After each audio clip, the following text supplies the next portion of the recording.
You don't need it till you need it. How many times do we have to say buy travel insurance? Why is it the cruise line's fault you lost your travel documents?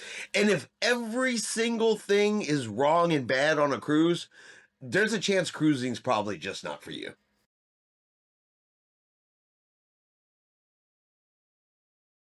Good Saturday morning, everybody. Chris here with High Seas Cruising, and welcome to this week's video. We're back. We have new cruise comments for you this week. We got another example. I don't know how many times we got to say buy the damn travel insurance, because one day you may just need it. I don't know how many times we have to say you are responsible for bringing your travel documents. It is a requirement on you for embarking on the ship. And when you don't, and something happens, guess what? It's not the cruise line's fault.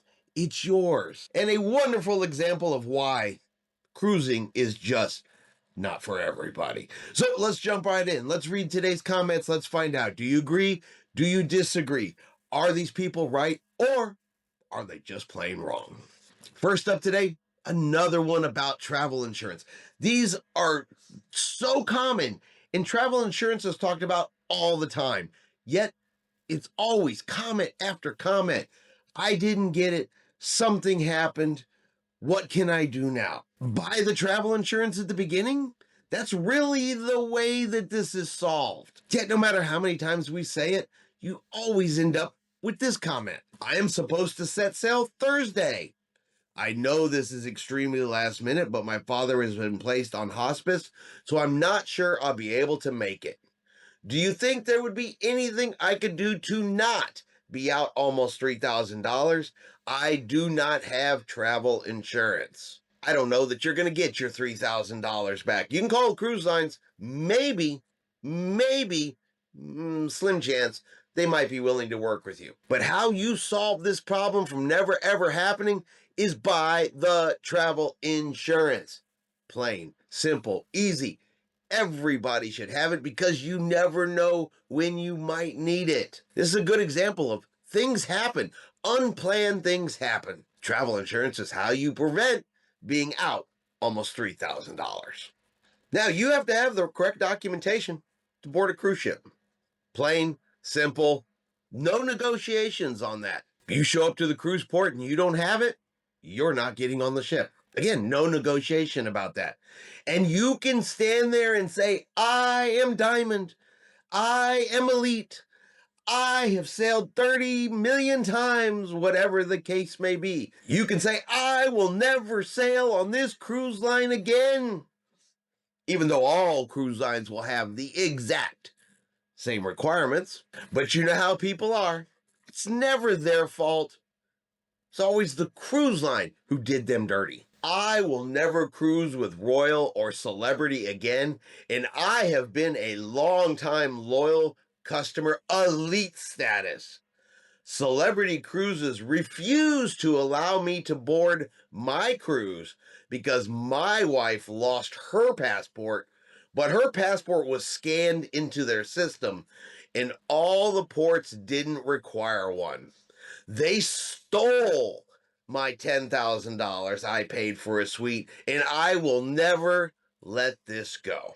And just because you pre-put your documentation in during check-in does not get you past the requirement that you must show it at the port. Now, depending on when she lost this passport, if it's not a required item, she could have still boarded the ship with a driver's license and a birth certificate.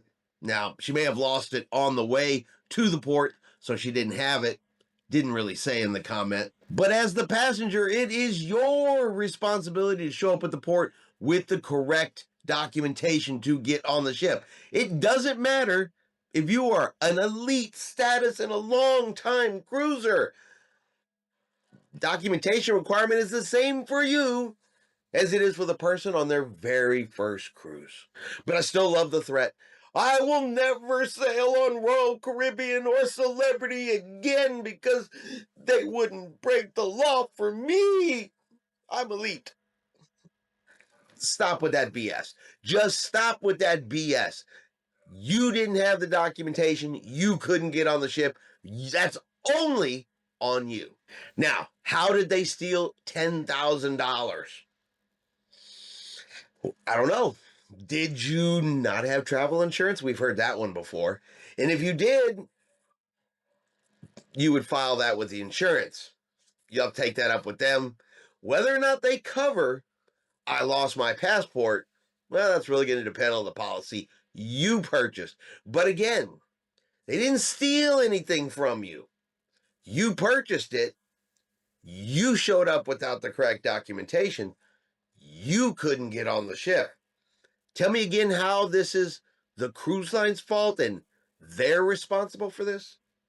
And finally, a great example of what I think is an individual who cruising just doesn't seem to make them very happy. This is a long comment, and I really wondered, did they find anything whatsoever on their cruise that they liked?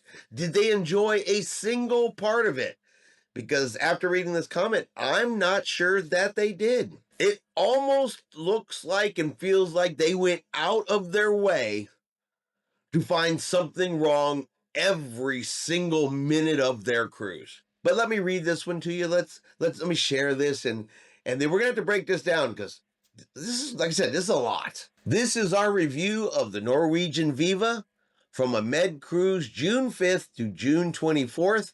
After having done about 40 cruises on other cruise lines, there were many firsts, not good firsts.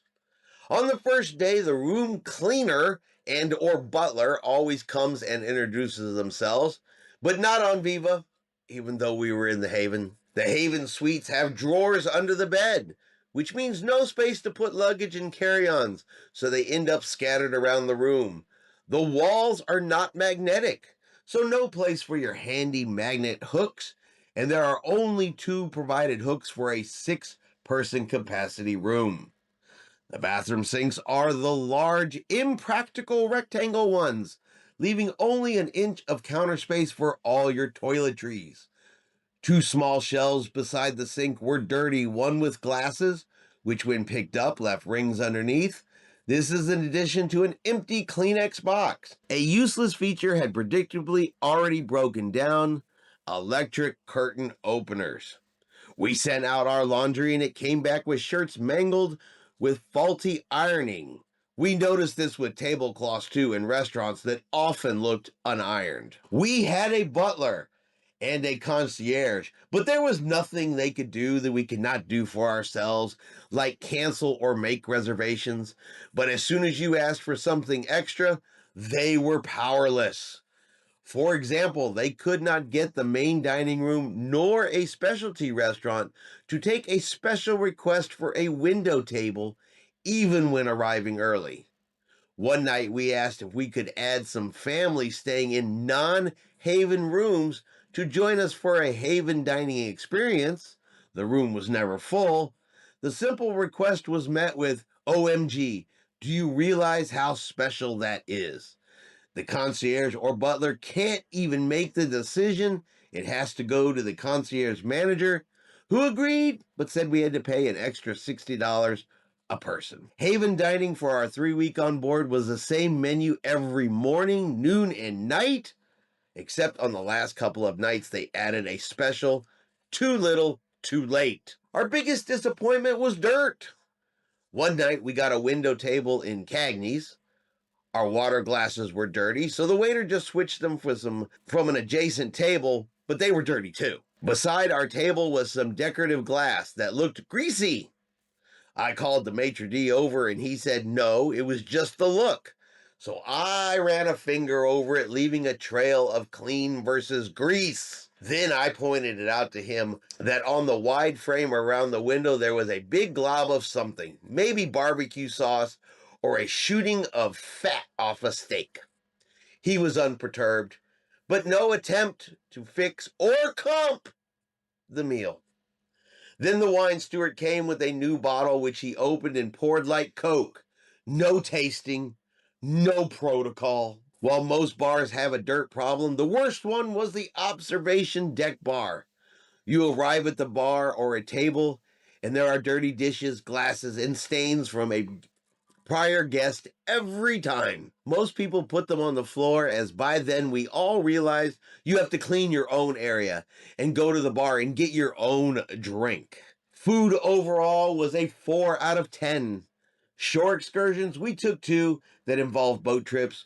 Both boats were old, no canvas covers on top, so we fried in the sun, and no air on the inside, so we had a sauna.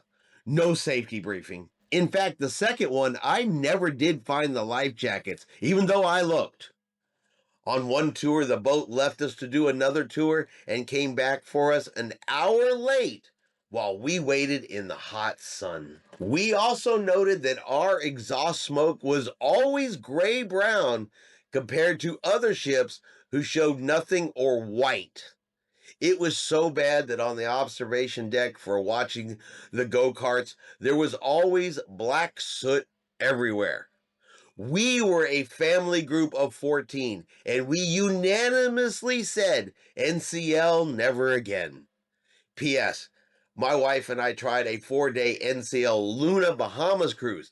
Same experience. So I wrote a letter to the president and never got a reply. Boy, that is a lot of things that apparently they did not enjoy on their cruise. Doesn't seem like they liked their room at all. Doesn't seem they really cared for the food at all. Didn't care for the color of smoke coming out the smokestack. Didn't care for that at all. Didn't like their excursions. Nope, it was sunny. They got hot.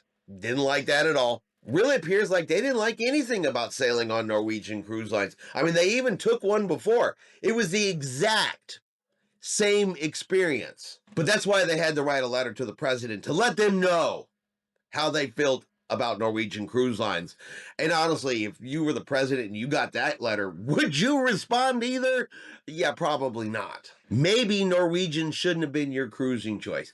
Maybe you were looking at some Silver Seas, some biking, something else may be a better fit for you. Or, just going to throw this out there, maybe cruising is just not for you. Because after reading this, I'm not sure you enjoyed a single thing that happened to you on this entire trip. And that's going to be our video this week. You guys let me know in the comments below. What do you think? Are these people right?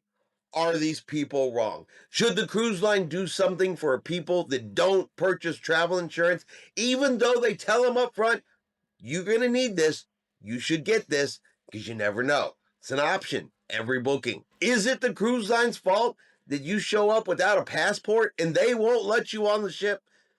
Make that one make sense. And for our last comment, should maybe they just give up cruising altogether? Definitely give up Norwegian, because apparently that's not their thing. You guys let me know in the comments below. Now, if you've enjoyed today's video, do me a favor and hit that like button. If you haven't done so yet, do me a favor and hit subscribe. It is free to do so. Helps our channel grow. Let you know anytime we put out a new video. Hope everyone out there is having a really great day and a really great weekend. And like always, we will see you out on the high seas.